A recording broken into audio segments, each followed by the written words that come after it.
Lucy and her husband Ross had longed for a child for years, so the news of expecting twins filled them with immense joy. The ultrasound showed they were having one boy and one girl, and the couple eagerly anticipated the arrival of their twins. However, after a routine checkup, when the nurse returned with the babies, they were both girls.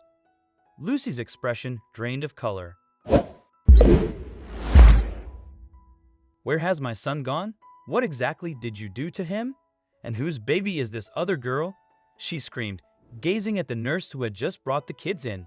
"They are your daughters, ma'am," the nurse, Savannah, said, her eyes fixated on the documents.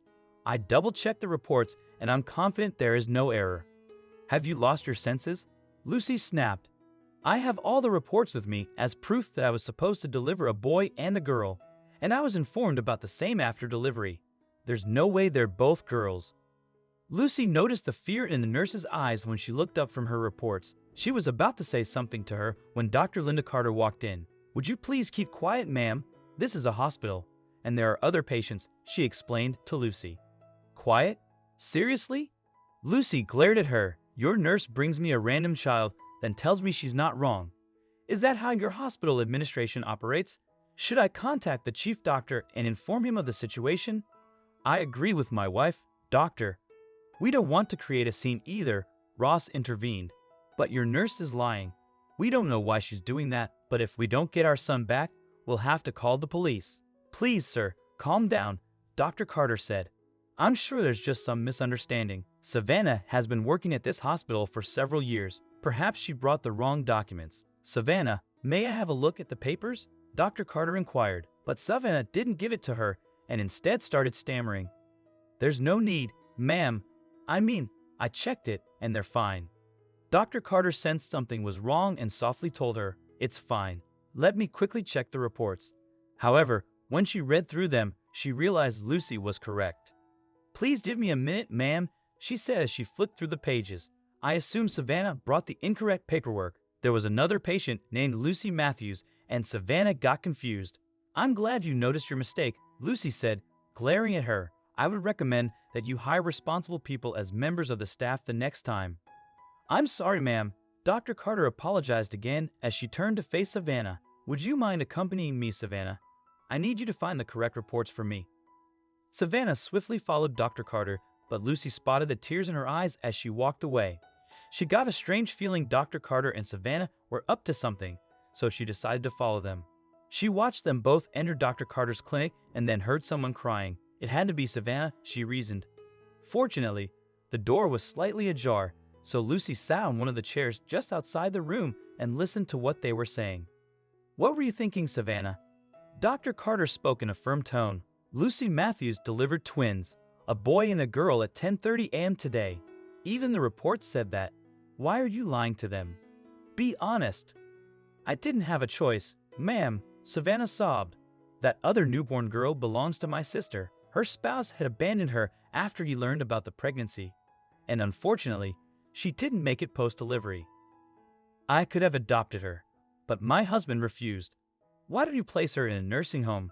Dr. Carter proposed. "She'd be well taken care of there." "I'm afraid I can't, ma'am.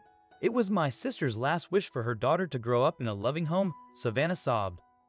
"When I saw Mrs. Matthews this morning and how she and her husband were supporting each other, I thought they would be a beautiful family for her. So I decided to swap Mrs. Matthews' son with my sister's daughter and place him in a nursing home instead." "But that's not right, Savannah," Dr. Carter pointed out. "We can't let that happen. Get Mrs. Matthews' son right now. And yes, this should stay confidential between us. Let me see what I can do for you." Lucy's eyes had welled up when she heard the story. There wasn't a nefarious intention behind exchanging the kids. Lucy pondered as she returned to her room. A few minutes later, Dr. Carter returned to Lucy's room and handed over her newborn son. "Sorry about the mix-up, ma'am. I apologize on behalf of my staff," Dr. Carter said. Having overheard the whole story earlier, Lucy decided not to file a complaint against her. But every time she tried to sleep at home that night, her thoughts returned to the poor child, and her innocent face flashed straight in front of her eyes. "I can't forget about her, Ross," Lucy told her husband at breakfast the next day. "I had a dream yesterday in which I saw a girl who had come to our house by mistake and was living peacefully with us. I know it doesn't make sense, but I can't get that out of my head. It's because of what happened yesterday, honey, Ross explained. Try to distract yourself with something else.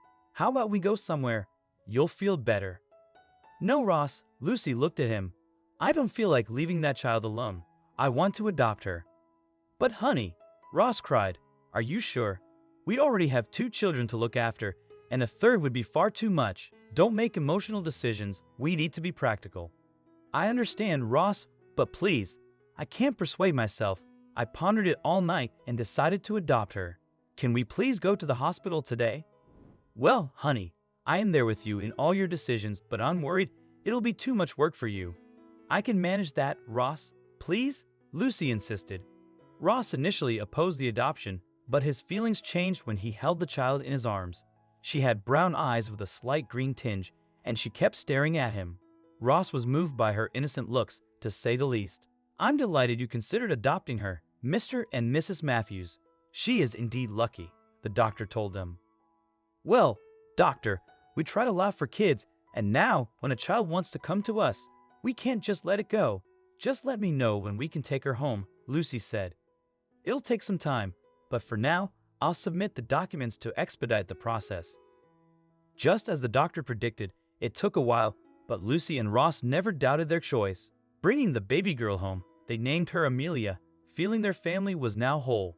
Savannah, upon hearing that Lucy and Ross had adopted Amelia, was overwhelmingly grateful and began visiting often. She quickly became a frequent guest at the Matthews home, spending most weekends there, enjoying time with Lucy's children.